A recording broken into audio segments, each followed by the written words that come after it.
What is going on, everybody? Welcome back to the channel. So in this video, I do want to take a look at the new Liberty Walk McLaren 720S Spider.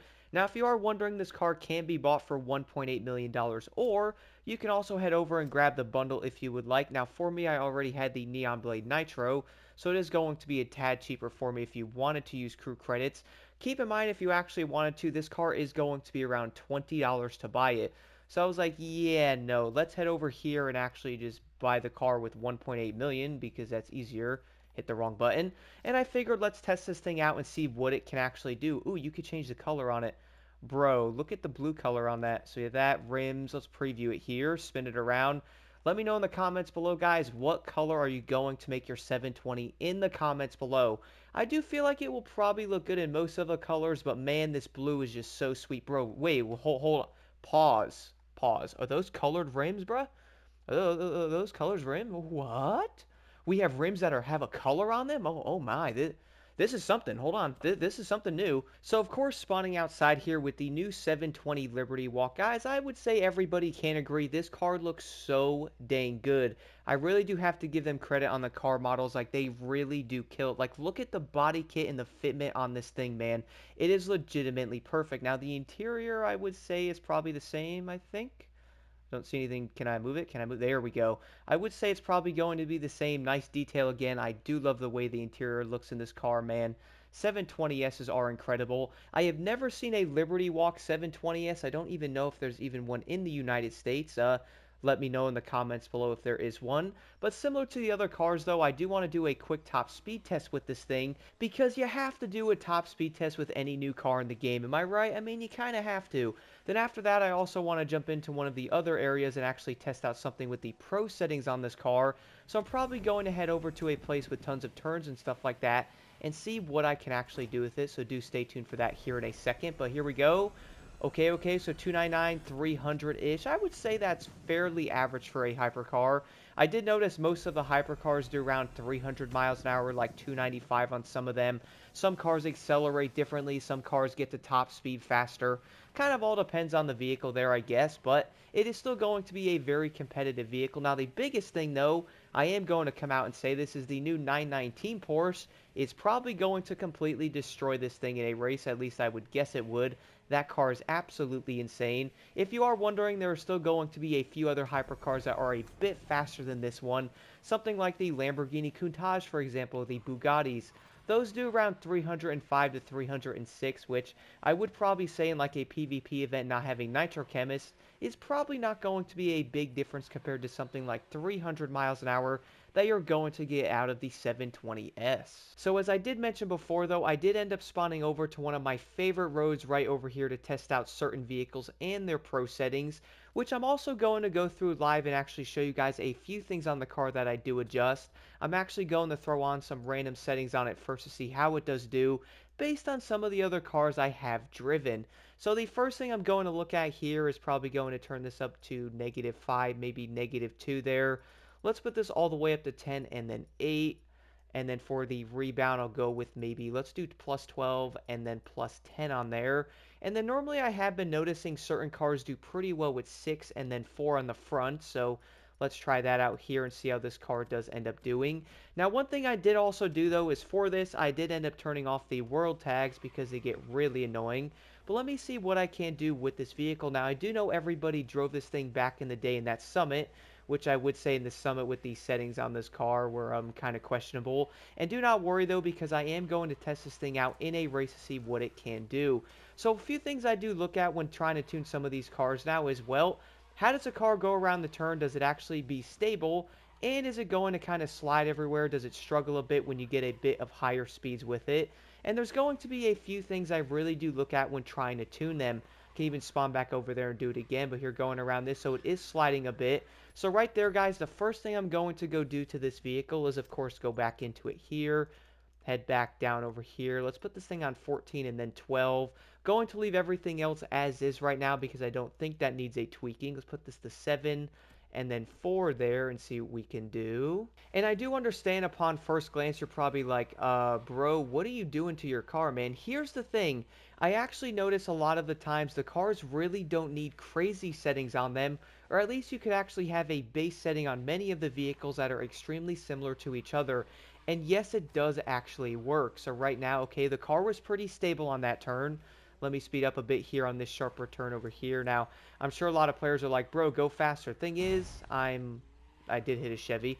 Thing is, though, you're already doing around 90 miles an hour around a said turn, so I'm not really expecting it to be, like, insane.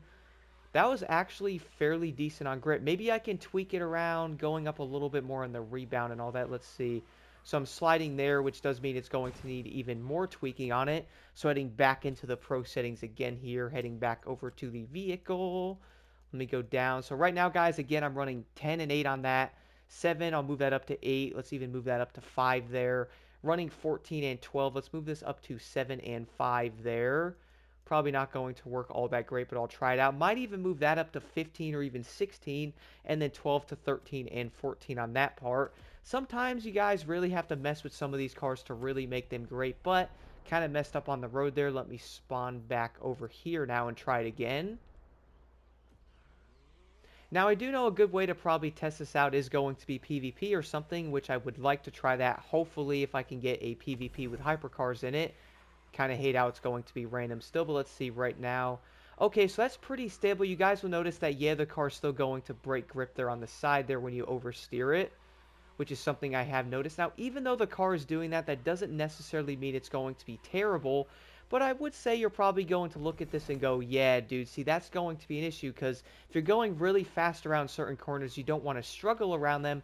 No, you actually want to go around them and not slide like I did right there. So what does that mean? Let's go back into it and mess with this car again here.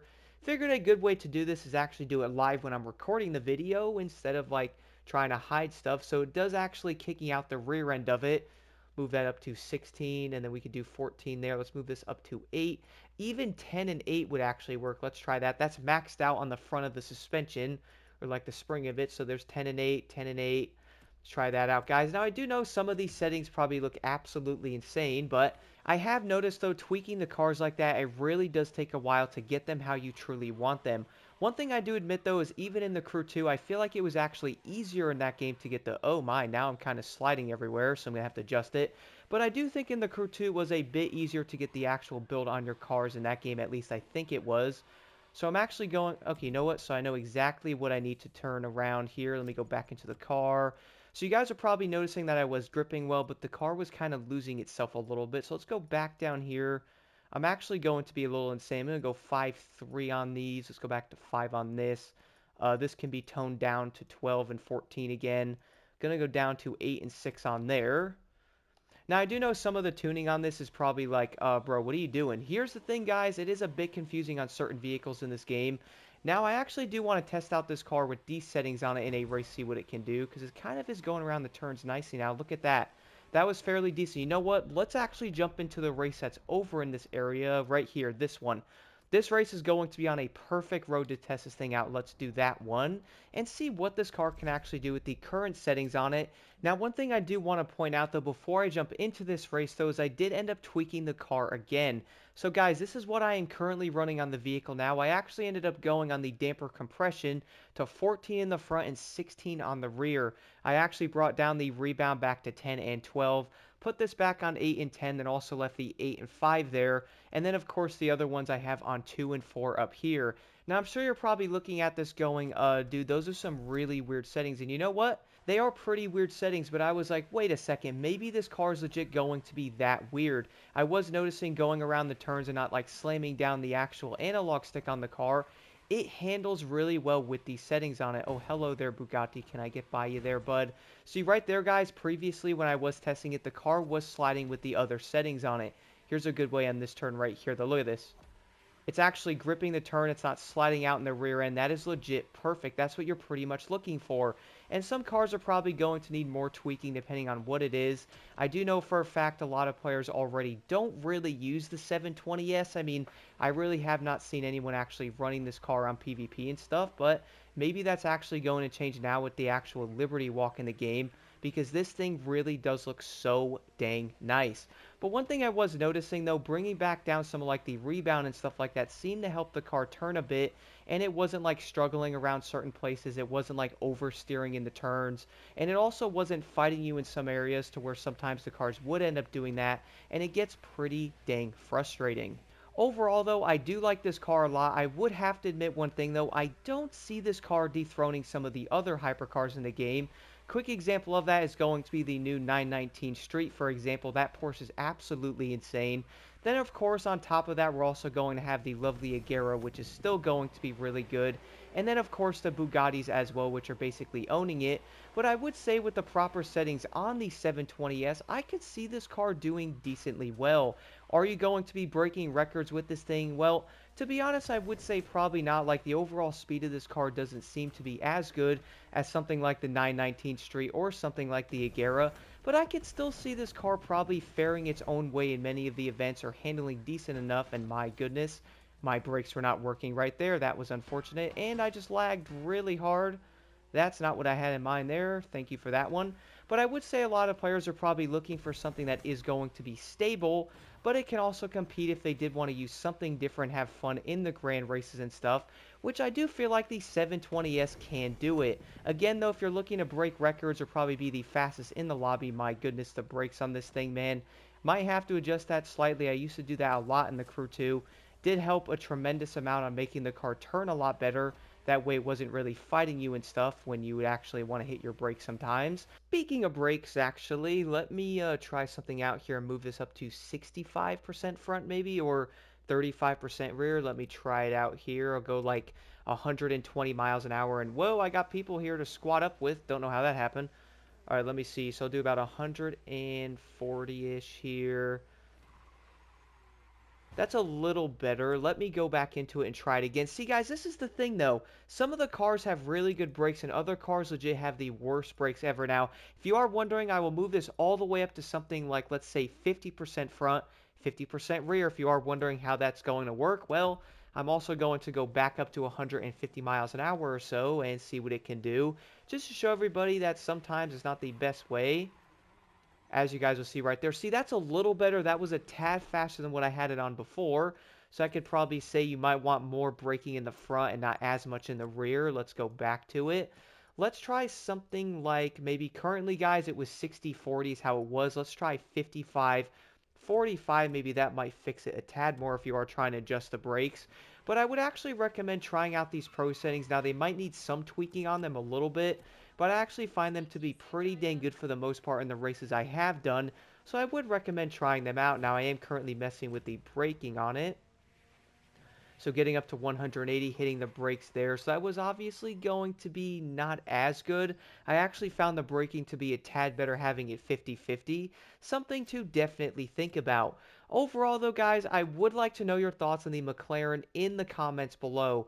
Do you like this thing? Are you planning on buying it? What are your thoughts on this thing being an actual Liberty Walk vehicle, which I would say we can get more of them. We currently have the Toyota Supra. We also have one of the other cars, which I think is the BMW M4. That thing also looks great. And now we have a 720S. What other cars would you like to see a Liberty Walk hit on in the future here in Motorfest? Do let me know what you think about that in the comments below. Anyway, though, overall, I would say this car is going to be fairly decent. For $1.8 million, though, if you have the money to spend, I would recommend getting it. If you do not, I would actually say maybe get something else that might be a tad better for something like Summits and PvP.